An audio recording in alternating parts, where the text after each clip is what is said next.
On September 11, 2001, nearly 3,000 innocent Americans were intentionally murdered. Over 1,000 soldiers have died and thousands more have been maimed or wounded. We dedicate this video to their memory and to the capture, trial, and punishment of those responsible. Please join us in a prayer or moment of silence in tribute to them. In its final report, the 9/11 Commission ignored the following significant facts and questions that conflict with that report's conclusions.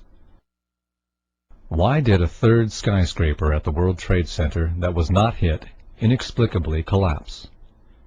Building 7 at the World Trade Center was never hit by an airplane and had no significant fire. It was 47 stories high. It was constructed of steel. Yet at 5:30 p.m. it fell perfectly straight down into a small pile of rubble, just like a controlled demolition.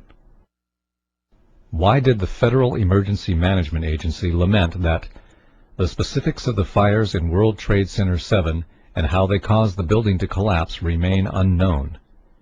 Larry Silverstein, the leaseholder of Building 7 who collected insurance of $7 billion, is on tape saying he ordered the New York Fire Department to pull it, to destroy the building with explosives. In October of 2001, Scientific American told us that they just don't build them as tough as the World Trade Center. Considering that Meridian Plaza in Philadelphia burned fiercely for 19 hours yet never collapsed, how could the South Tower at the World Trade Center fall after burning less than 1 hour? How could the North Tower fall after burning only for 2? How could the jet fuel have caused the collapse when the Federal Emergency Management and other government agencies have stated that most of the jet fuel was gone in the initial fireball? Moreover, how could the fires have caused the collapse at all, since recent fire tests by Cardington found that a steel building survived fires in experiments with extreme temperatures beyond the range possible with jet fuel? Since the black smoke coming from the buildings means that the fire was oxygen-starved and could not have reached its maximum temperature of 1,800 degrees Fahrenheit, and steel melts at a much higher temperature of 2,500 degrees Fahrenheit, nearly 700 degrees hotter than the maximum temperature of the fire, how could cleanup crews have found melted steel in the basements?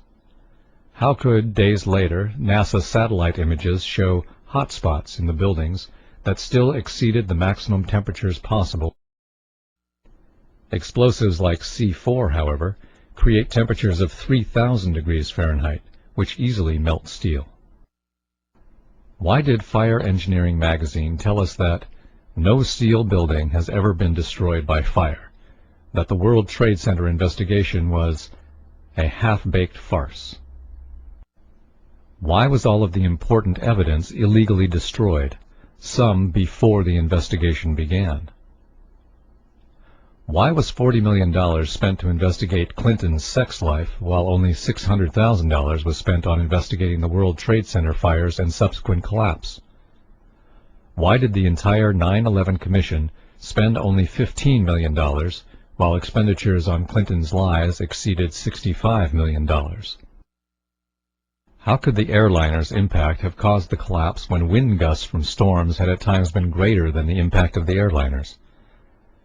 Neither tower was bent, nor did they creak or groan at any time. Firefighters said they seemed sound and reported that there were no fires they couldn't control. How could the building collapse at the maximum speed of gravity?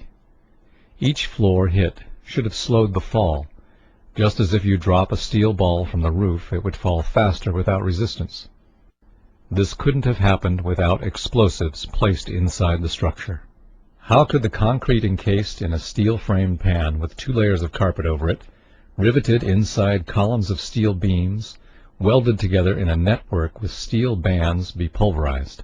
How could steel beams and clouds of finely pulverized concrete come shooting out of the buildings at hundreds of miles an hour, traveling all the way to New Jersey? This is only possible with explosives.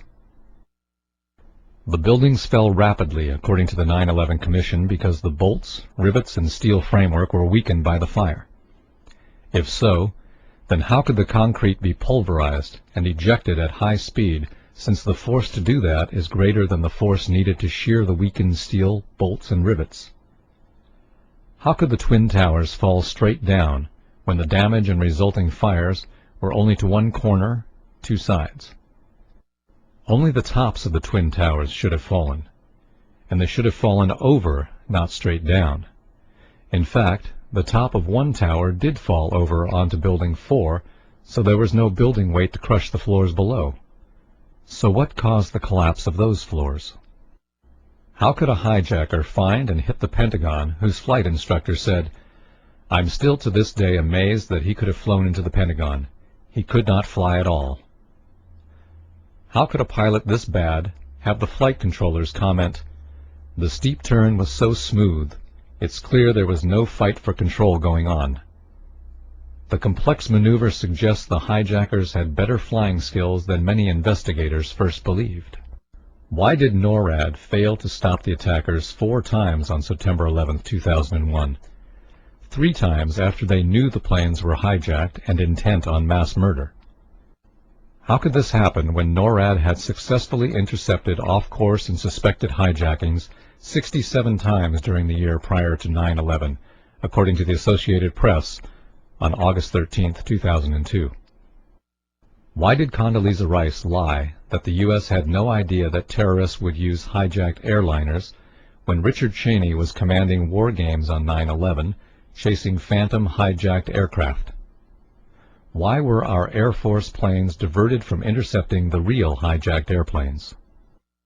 Isn't it too much of a coincidence that the 4 hijacked aircraft had only 20% of their seats filled, while all other transcontinental flights that day had 70 to 90% of their seats occupied? Why did the New York Times not publish the results of a Zogby poll which showed that 66% of New Yorkers want the 9/11 investigation reopened? This poll also found that 49% thought that VIPs in the government knew ahead of time and let it happen. Thus, the final report does or will not answer many important questions and has many inaccuracies.